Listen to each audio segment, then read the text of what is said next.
Hello and welcome to the Curiosity and Consciousness podcast. The intention of this podcast is to open your mind, get curious about yourself and connect to the power you hold within. I am your host, Karen Maloney, an inside-out coach, helping you to believe in yourself and manifest your desires. Check out the podcast, available on all platforms, and go to my website, www.karenmaloney.com for all info.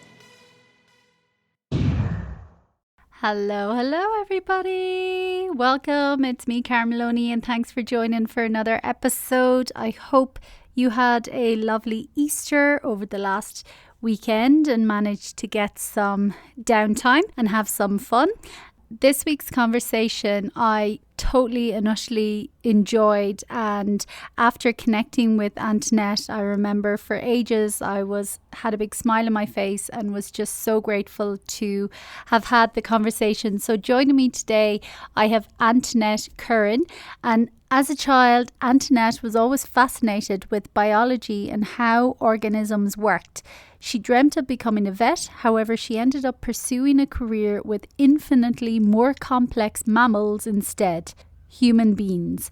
In 2004, she worked in the private sector as a staff nurse in a care of the elderly facility and then commenced working in the orthopedic ward in Mayo General Hospital. Life changed for Antoinette in 2010 when she began to feel unwell. She was tired all the time and experienced poor memory, brain fog and poor cognition, and even after long periods of rest, she was overcome with exhaustion and unable to retain information. One night she woke with heart palpitations and she attended A&E where she was put on medication to help control her symptoms. The medications caused her some unpleasant side effects, so she felt she had no choice but to discontinue them. And this is really how she came to explore self-healing and appreciate naturopathy. And embarking on this new approach to health, she gradually began to recover from illness, and it ignited a love of nature in her, which compelled her to complete many courses, including courses in nutrition and naturopathic nutrition. Antoinette also felt driven to study colonic hydrotherapy after personally experiencing the healing and therapeutic benefits it brings to the body. At her clinic in Galway, Nua Holistic, she works with clients to educate and empower them. By providing a deeply therapeutic intervention, she hopes that they leave feeling informed and in touch with their own bodies and ready for the next step.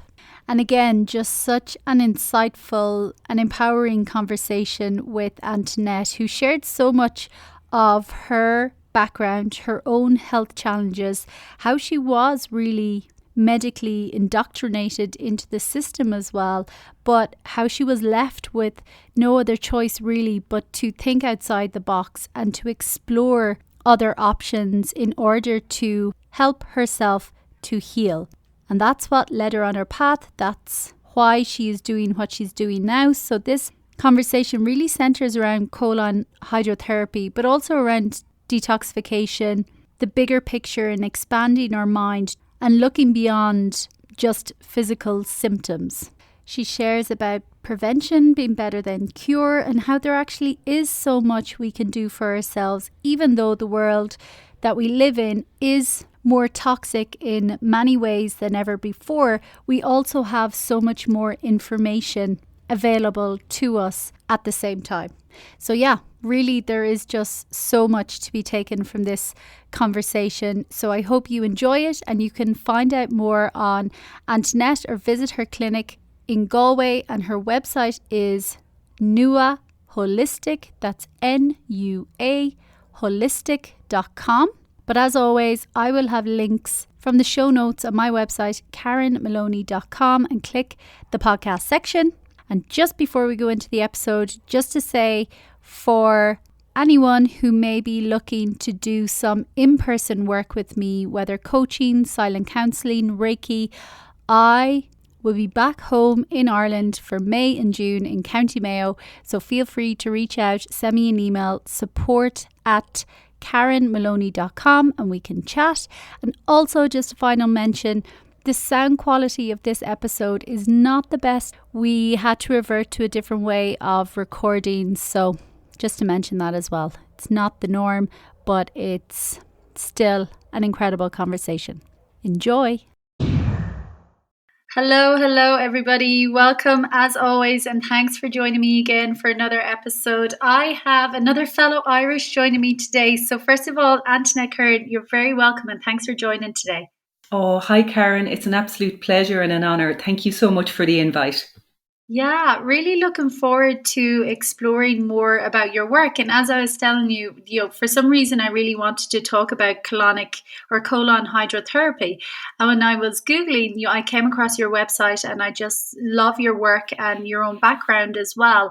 So I'm delighted that you were happy to join as well and share with us today. So first of all, why don't you tell us a little bit about your background and what brought you to this more holistic work? Yeah, Karen, I guess it's been a real dichotomy for me over the last 20 years. I started off very medically minded. Well, I suppose that's not true. As a child, I was very naturopathic and really loved the animals and really loved the land and that connection with them.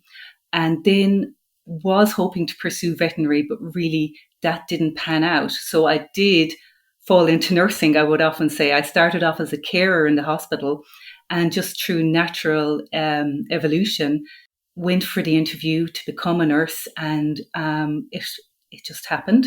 So I trained as a nurse between 2000 and 2004 and spent about 8 happy years nursing.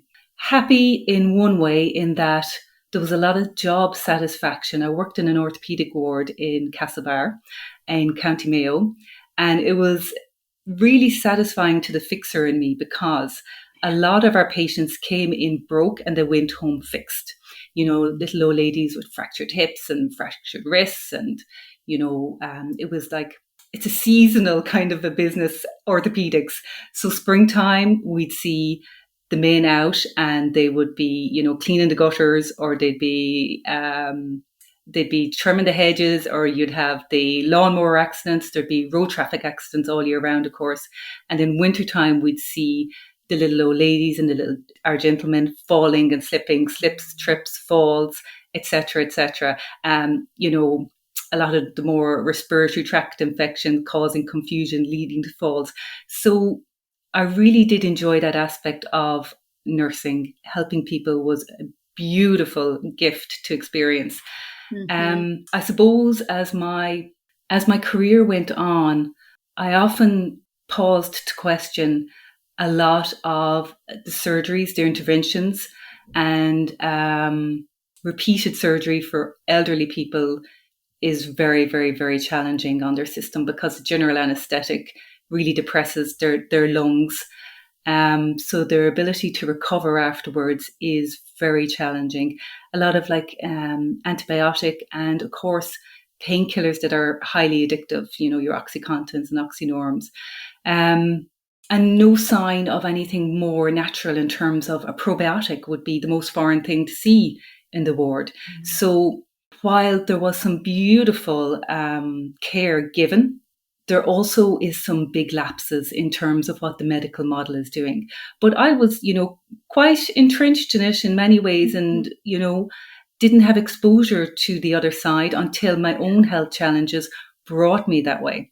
So I started to feel progressively more and more fatigued. I was like 29, 28, getting tired, or 29, progressively so. And I had symptoms of pins and needles down my lower limbs and my extremities. And a little bit of balance and gait started to go. And I really have to say I was quite terrified. And I think because you're inside the model, you're actually even more terrified. And it's the fear of the fear. So, I mean, for us, what we were told with these kind of diseases that my symptoms were paralleling was, progressive, degenerative, life consuming, essentially, in terms of the MSs, etc. And so I didn't want that piece of information. So I stayed away from going to a GP for as long as was humanly possible, until I woke up one night at about 2 a.m. and my heart was going like the clappers. It was at about 120 beats per minute, so twice what it should have been. And there I was lying asleep in bed at rest, where it should be at, a very healthy person would be 50, 55, 60.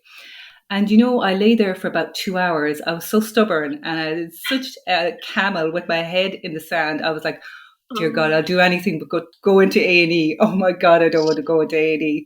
And there my heart was going bang, bang, bang, bang, bang, bang, bang. And then I woke up my husband and I said, there is something happening here and we do need to go in. And of course he brought me in and I was hooked up to the monitors, and all night long I stayed in that fast rhythm. So they were wonderful. There was very little that they could do because I didn't have any kind of irregular rhythm, thank God. They discharged me the next morning and I was referred to cardiology. So I went and saw a cardiologist. And so this was my first diagnosis at around 30. And he said, you've got a benign sinus tachycardia. And here, take this pill. And you can take it every day, or you can take it as a pill in your pocket when you need it. And if you get this fast heart rate, take it. Use that.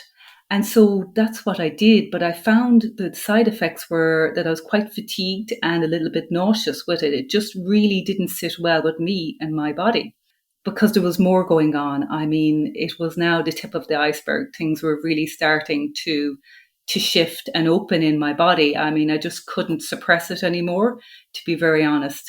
Yeah. So I had gone to my local GP and he had ran a panel of bloods. And my thyroid was starting to slip at this stage. And all I knew about Thyroid Health was Eltroxin, the synthetic hormone for support. I mean, many of our patients would have been on.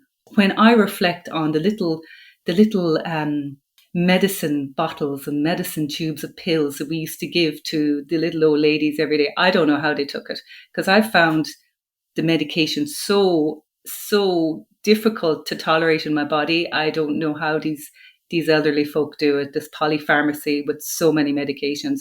But I digress. So he said to me, your thyroid is starting to slip. Come back in 6 months when you are hypothyroid and we'll start you on medication.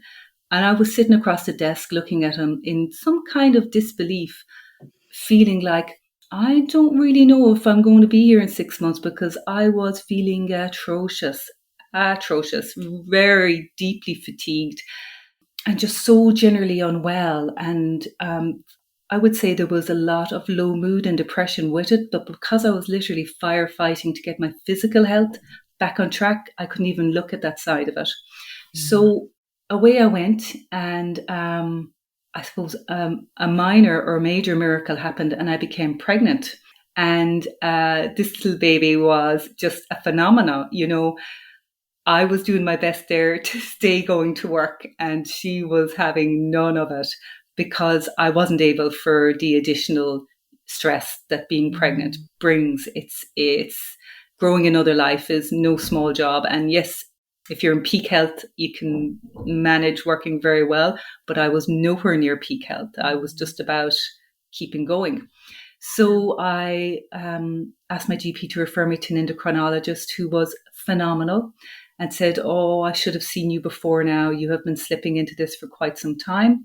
And she said, I'll sign you off. Like the kindest person I could have met. I really did meet some amazing people. And me being a martyr, or I don't know what, maybe a warrior, I was like, oh, no, I don't need to be signed off. I can stay going to work. Because I knew if I stayed going to work, I could push through this. That was my thinking. And if I stopped, I knew this house of cards was going to collapse, which was my physical health and my mental and emotional health. And so I did go back, and I wasn't able to continue between the palps and the nausea and the pins and needles and the fatigue and the bone pain and the brain fog. I just couldn't do it. And so I signed off for the duration of my pregnancy at that stage, another 6 months. So I had 6 months to delve into, natural healing, because these drugs do not suit me. I'm going to have to find out how I'm going to heal, because I've got a baby coming now, and I'm going to care for this baby. This is, this is sacred. This is important. This is, A game time. And so I read every book on thyroid health that I could. And that is now 13 years ago. And the last book I ordered, I was the slowest to order it because I didn't like the title. And there you go. Don't judge a book by the cover, like a proper lesson. It was The Business. It was by Dr. Datis Karazian, who is definitely a world leader on Thyroid Health, and I implemented the steps that he recommended, which was like gluten-free, dairy-free, high B12, high vitamin D, and I certainly started to see some improvement. Now, I was still really, really fatigued and really struggling, but some symptomology was starting to improve. And with that, then I had my baby in March 2011. Thank God, very successfully. Fabulous baby girl. She didn't have any issues developmentally, touch wood, as a result of my system. And I suppose we've been very conscious of our health throughout to pay her health forward, as in try and do whatever she needs to keep her very well going forward, rather than waiting for something to happen, rather than retrospective.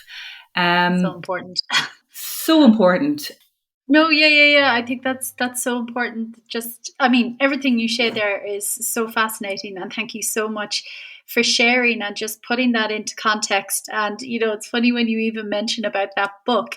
I find now the further I go in my journey, the things that I'm a bit like, kind of skeptical about or hesitant, or I'm a bit like, I don't know, or I find fault with it in some way like that. Eventually, when I come around to it, and I'm like, oh, yeah, that was the exact thing I needed. So that was my medicine. Yeah, that made me laugh when you said that, because I'm like, oh yeah, can relate to that. And thankfully you did have that curiosity as well to look outside the box and begin to look at a more natural healing for yourself. And like you say, the blessing as well of the pregnancy probably helped that a lot. But it's funny as well what you said. You were afraid to stop, or you thought everything was going to collapse. And I know certainly that was the case for me as well in my journey, and I think a lot of us, because we're so afraid to, well, I know for me, to feel, to open up, to actually look at what was being held within. And you mentioned earlier as well of everything that was going on was just the tip of the iceberg. So what was the bigger picture as well that you uncovered as well as you went further on your path? So the first few months we did very well. We did swimmingly. I had been put in touch with a Dr. Chandy in the UK who recommended, high B12 therapeutic use for anybody who had MS-like symptoms like I did. And that certainly did something. I was obviously very low in it. It's a super important vitamin. It helps with the myelin sheath, which surrounds our neurons in our brain and along our spinal cord. It's also very much involved in the energy cascade. So it helped me with my energy and wellness. But I also felt like it kind of got me to fizzle. I was high energy, but underneath it was not grounded. It was not strong. It was not substantive. There was more going on. So when my girl was about 8 months of age, I knew that I just wasn't able, that I wasn't anywhere near as well. I feel like I had a second crash, really and truly. I was very symptomatic, very fatigued. My gait wasn't great. When I would pull up in the car, I would feel like neurologically it was rolling backwards. So quite frightening in its own way. And I also knew I had a mouthful of mercury or amalgam fillings. And I knew at this stage that this was not really beneficial to my well-being. So I attended a lady in Moycullen, Helen O'Brien, and she did some live blood analysis. And she showed me my red cells and how there was quite a lot of metal there. And she directed me to a biological dentist. And I had my mercury amalgam safely removed. And I'm really glad I did that. I also had a root canal, and I did their detox therapy, which is autonomic response testing, and did that several times and found that made massive changes in my health. It was now substantive. It was now becoming more real. And I was really lucky because it was in my own back door. I only had to travel to Westport in Mayo from Galway in order to do that. So it was definitely divine intervention to have met Helen and to be referred to Evelyn and the team in the Ishko Centre, because they did some super work for me and with me. And once I had finished those therapies, I kind of found I was then in no man's land, because my life had changed. about 2 years after my daughter Catherine was born, I went back to the nursing system, but it wasn't for me. I wasn't a fit for it anymore. I went into an office role and I just found sitting in front of the computer all day not stimulating me. I wasn't passionate about what I was doing. And also, I got really congested because I wasn't moving, I wasn't drinking enough, and I probably was comfort eating the wrong foods. So I went for my first colonic. And it was amazing. I have to say, I knew it was going to do the job physically. It was going to release the burden of biotoxins and bacteria and fungal and whatever else was going on in there. But psychologically, the difference it made to me was like night and day. I felt like a burden was lifted off my shoulders. And I had been asking for something else to come my way, that I was ready to step out, but I just didn't know how I was going to do it. And it was bringing up lots of those unconscious fears that I didn't even know I had. It's easier when you know you have them because you can call them out because they're not real. But when they're we there, never know we have them though. exactly. Yeah. And running the show they were. So I remember it was Christmas Eve, 2013, and I was sitting beside my husband and I said to him, I'm going to make this call. I'm going to leave before I'm asked to leave, as in before I get sick or before, my productivity is in question or whatever. And he said, absolutely, you do whatever is right for you, which was just lovely. Yeah. And within a couple of months, I was in the UK training to become a colonic hydrotherapy practitioner. And within 5 months, I was practicing in Galway and I had taken leave from my job and knew that I wouldn't be going back, that I was on a new journey and a new trajectory. And, a death had happened in terms of my old character and egoic association as being a nurse, and rebirth had happened in being a holistic therapist and knowing and understanding that the body is a self-healing mechanism. And if we give her or him the right tools, they can do what they need to do. We can get well. Wellness is within our reach if we are willing to do the work. Oh, I love it. And yes, such an important message that has been mentioned and touched on before, that, our body is programmed to heal. It knows what to do, but it needs our support because, like that, when these symptoms are coming up, they're actually just symptoms of something deeper that hit us on a mental, physical, emotional, and spiritual level. It's not just the physical aspect. But often we don't look at that. We just cover the symptoms and we don't open that conversation and be curious of, that's our body's way of asking for help.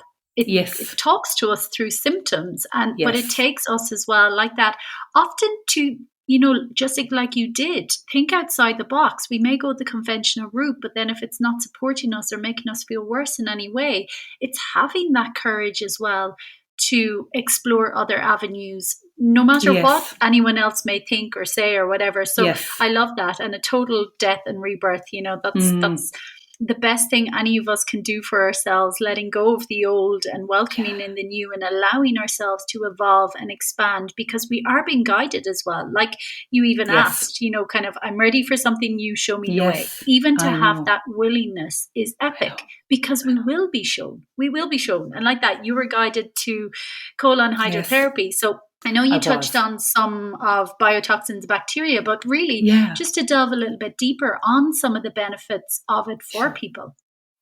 Well, colonic hydrotherapy, the history of cleansing with the angel of God, as it was called, or water, as we know, is as old as the Bible itself. It's written about in the Ebers Papyrus, which is circa 2000 BC.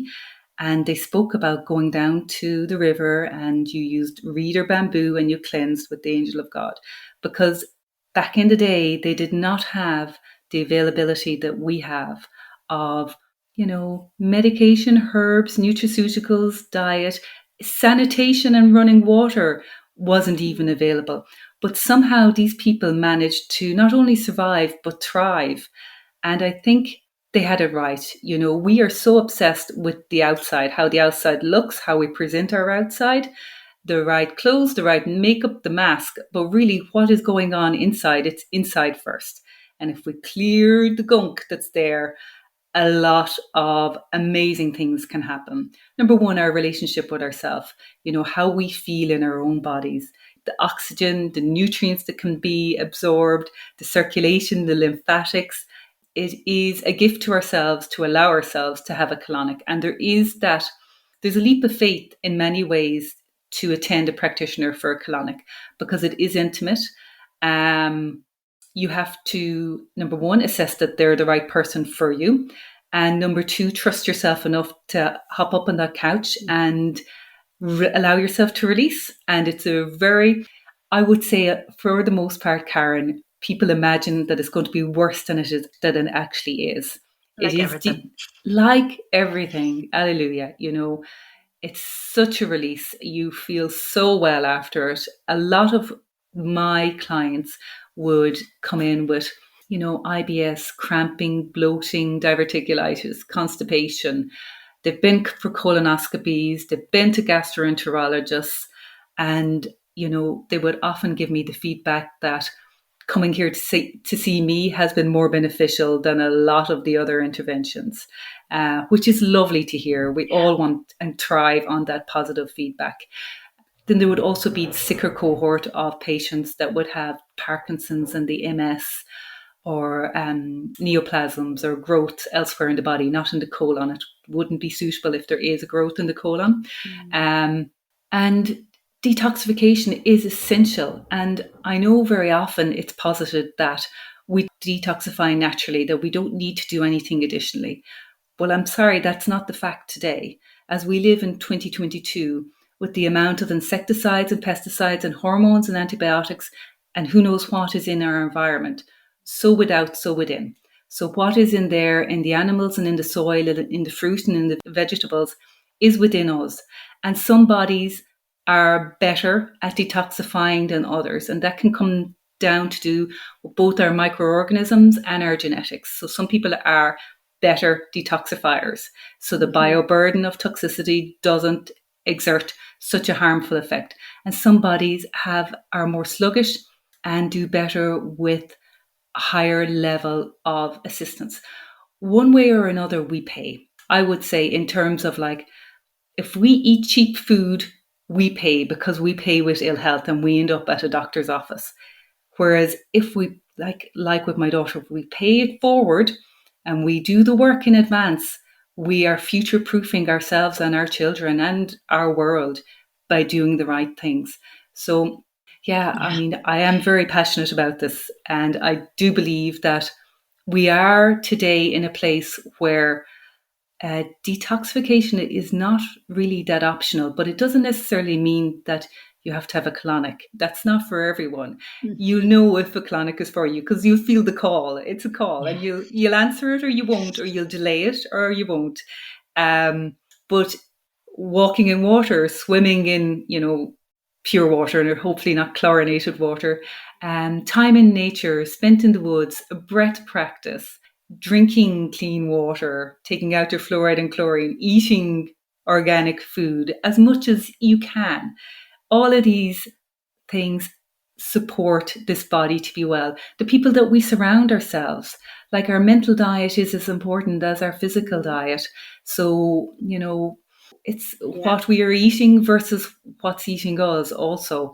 There's so many facets to it, but we do know people, I would say, on the whole, do accept and do understand at a soul level that life has changed and that it's not how it used to be. And unfortunately, we are heading towards maybe 2 and 3 with a cancer diagnosis in this country. And that's shocking, and it's not as it should be. It's not as it was intended, I would say, but it's where we are. So I would say box clever and play smart and put your best foot forward. Also, I hold both hands here and I say, live life. Enjoy yourself, please. Don't be a martyr to the greens. Enjoy your greens and enjoy your weekend as well. Enjoy your time with your friends and your meal out and whatever that entails for you. But just keeping the balance and then addressing things in a timely manner. A stitch in time definitely saves 9. So if symptoms start arising, listen to your body, tune in. Pick your practitioner. Not happy with them, pick another practitioner. get the second opinions, both in the medical model and in the natural field, and go with that. And sometimes we mightn't like, sometimes it can be personality or ego, or sometimes we mightn't like the information that we're told. So we have to sift and sort as to whether this is a personal thing or a professional issue. And if it's a personal thing, well, that's our piece to work with. That's the trigger. That's the way in. That's our way to learn and go deeper. Yes. Totally. Yeah. Love all that as well. And, it is that thing of, and that's why I call myself an inside out coach, because it has to be inside first. And like you say, but even if we try, because I know I was that person trying to be like the ultimate perfectionist and being so regimented and trying to do everything perfect.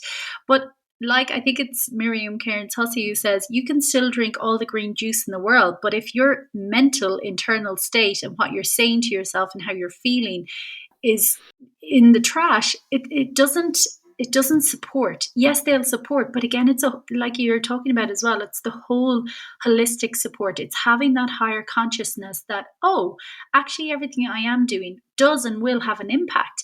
And I remember I used to work with CRE, the Heart and Stroke Charity in Galway, for years in their fundraising office. And that's when I first really, the penny started dropping for me with prevention. And that's how I really started connecting how incredible our bodies are as well, that they can take 20, 30, 40, 50 years of abuse before things will really start falling apart. But like you say, it's not waiting for that. It's knowing that, okay, if I'm really not tending to myself now in healthy ways, again, not making it regimented like I was, but from that appreciation aspect of our body, it's knowing that if I'm not doing that now, something is going to happen. Because like you say, we live in a toxic world, but that's not to live in fear.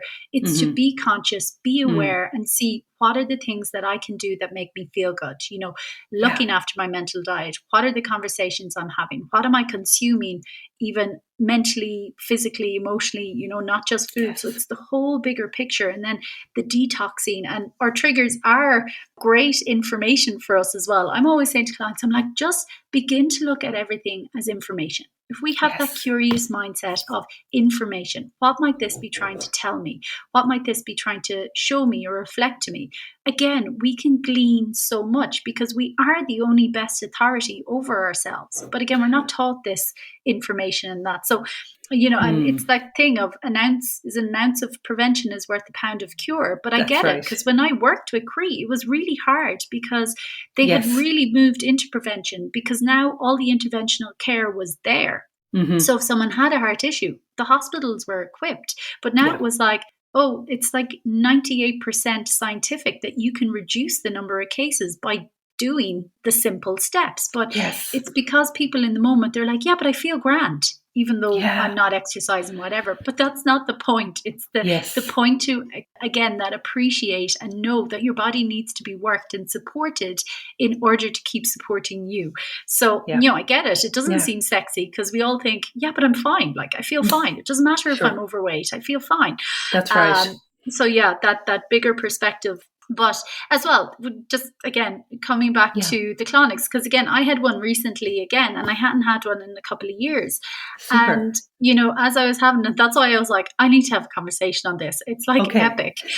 So, when you're going through it as well, and it's clearing out, obviously, the intestines. Yes. What can it take with it? Like, if there's a proper good clearing, what's it taking as well? Is it taking all the good and all the bad? Or are there different bits that'll be like, what's actually happening as well? So it's not so sensitive as to be able to discriminate between your beneficial, your non-beneficial, and your neutral flora.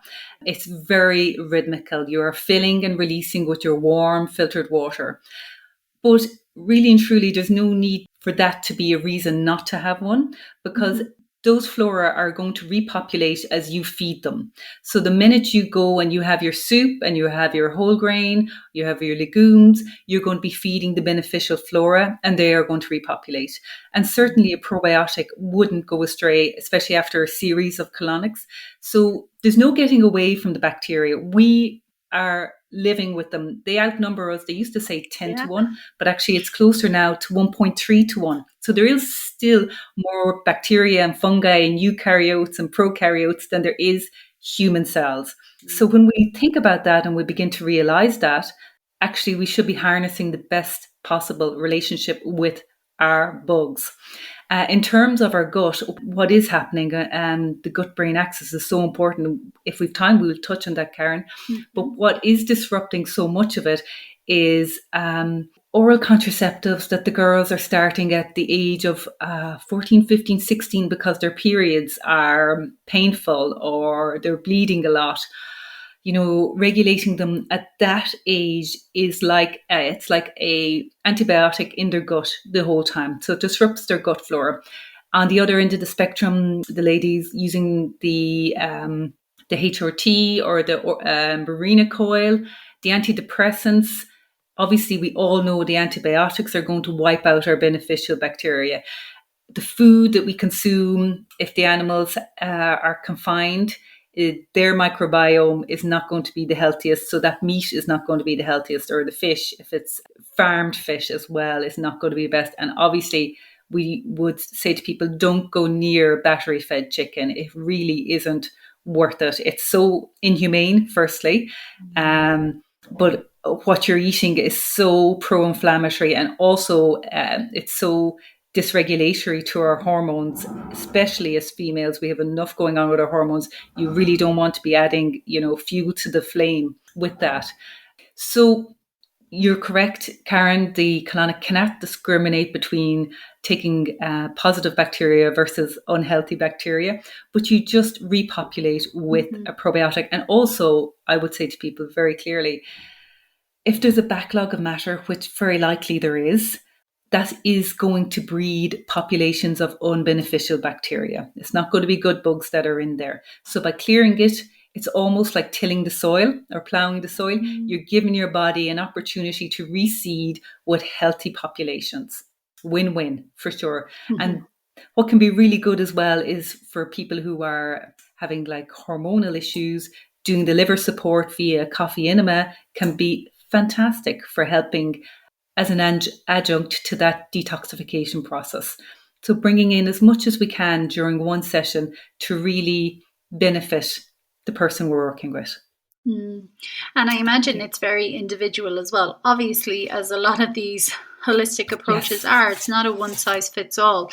But how many sessions really, and again, I know it's very individual, but is it possible for a person to get out kind of all, if there's any funguses or parasites or different things like that? So I would always say, if you've got a parasitic issue going on and you're symptomatic, because we've always got parasites. It's just if they're causing us difficulty. And we always treated parasites. It used to be a spoon of castor oil back in the day. It's changed now. We don't treat our children or adults for parasitic issues. And I don't know why, because it probably could save us a lot of money in terms of gut issues and systemic issues if we would do so. We need to do top down. It's not enough to clear the colon. If you don't address the parasites, and hopefully they're in the small intestine, that would be the best place for them to be, rather than migrating out of the small intestine to the other organs. If you don't do a top-down treatment, they're only going to grow and repopulate. As you eat, they're going to benefit from the nutrients in your food, and they're going to release their biotoxins, because they pee and poo like we pee and poo, but they pee and poo within us. And that's where there's an issue. So we'd see a lot of yeast and candida issues. And so clinically, when people come in, it's depression, low energy, bloating, sugar cravings, the 3:00 slump, feeling like they need to go for a siesta, essentially, every day. And with that, you need to use like mycopril. It's the coconut oil extract that literally pokes holes in yeast cells, or oregano oil, which is fantastic for treating some of the parasites. Or myrrh is amazing at the new moon and the full moon, 2 days before and 2 days after, for killing the eggs, because that's when they hatch, at the new moon and the full moon. So there's so much that we can do, but we must implement a top-down therapy, because all the colonics in the world won't address the root cause. And I am firmly rooted in the belief of root cause approach. Otherwise, we just go around and we're in a hamster wheel. And, the hamster wheel is fine for a while, but then you get tired of it and you're ready to get off and you're ready to smash it. And so let's do that. Yeah, I love it. I love it. And, even when you mention things like depression, low energy, sugar cravings, the 3 o'clock slump, it's real. A lot of people will probably relate and be like, oh yeah, but that's totally normal, isn't it? But no, the reality is it isn't. And, that's the bigger picture as well, to be curious, to look at the bigger picture as well, and what you may be eating or consuming or doing or not doing then, and how you can support yourself and your body to actually come back to vitality and full energy and feeling good. So yeah, and addressing the root issue, so important. Yes. So yeah, maybe if we just touch really quickly as well on the gut-brain axis, since you mentioned it, and the importance of keeping, I suppose, a clear signal there as well.